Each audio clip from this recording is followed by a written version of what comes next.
Narayana Namaskrityam Naranchaiva Narottamam Devi Saraswati Vyasam Tato Jaya Mudirayet. Today Bhagavatam is read because it is Krishnaastami, and in the 9th Skandha, chapter 8, Dattatreya tells to one king, he had got so many gurus, he learned from many things, and among them one particular thing which I wanted to share in a short and sweet way is the lesson he learned from the fish. I read it as it is. Just as fish perish by swallowing the angler's baited hook, a fish is shown, a bait will be a small other the eatable thing is kept, and it is tempted and it catches, and her tongue is affected by that, and the hunter will take it away and eats. So do men perish through the attraction of the palate, which causes intense excitement to the mind. So the fish lost because of its palate, and we are also losing our health because of the palate. That's what in the modern days it is all the more important. All junk food is very attractive.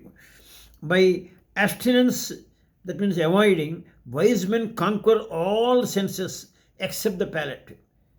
You can read a book and try to control your anger.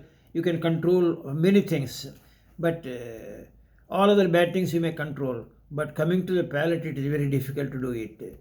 There is another saying: a 6-inch tongue kills 6-foot man. So like that. Even if a person who's craving here, if you avoid a palate, suppose you want to have a coffee but you will avoid it, but you will be continuously thinking of that particular coffee I'm missing. So the more and more you think of that, you will be more and more attracted. So what my Guru Paramhams Yogananda, very important point I'm sharing, it is not just a normal video. If you think mind, wisdom is the greatest cleanser. Continuously you have to think, this is not good for me. It is all Shreyas and Preyas, they call it in Sanskrit. Shreyas means if you take milk, that is Shreyas, is good for you. Preyas means they will be interesting in the beginning, but in the end it is a dangerous thing to you. Certainly the medicines may not be kaduva lagega, in the beginning very harsh, but in the end it is very good for you. Like that, all these things you have to take care of that. But just avoiding will not help. That Bhagavad Gita, he says, whoever abstaining, but at the same time thinking in the mental, through the mind, he is known as what you call Mijhacharya, that means hypocrite. So that is not the way. Through the mind, you have to conquer the mind. That is the situation. You analyze. One answer I am honestly giving. Despite that you are trying, you may not succeed. The reason is 10 times I am asking for coffee, I am thinking of coffee, and one time I am telling I should avoid the coffee. That the equation is not correct. Just like Newton's law, for every force there is equal and opposite force. If you are taught 10 times worried about the coffee, you have to take 11 times at least you think, no, this is not good for me, this is not good for me, this is not good for me. 11 times mindly, not just repeating just like a parrot. Honestly analyze, it's not good for me, it's not good for me. And think that. It happened with Paramahamsa Yogananda also. He was also tempted to avoid the coffee, but suddenly he found some other guests were coming along with him, he was taking. So one day he said, I will not. That he has drawn. That means what is needed is willpower and continuous thinking of that and analyzing the benefits and the bad effects of the other things.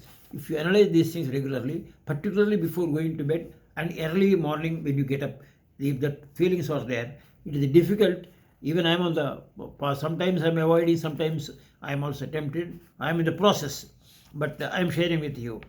Even if a person has gained master over all other senses, he cannot be called conqueror of the senses until he has subdued the palate.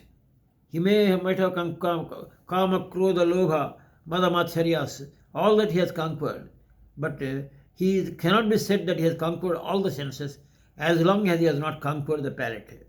So here the conclusion is, if the palate is conquered, all other senses are as good as conquered. Because you understand one thing very honestly, it is a correct information.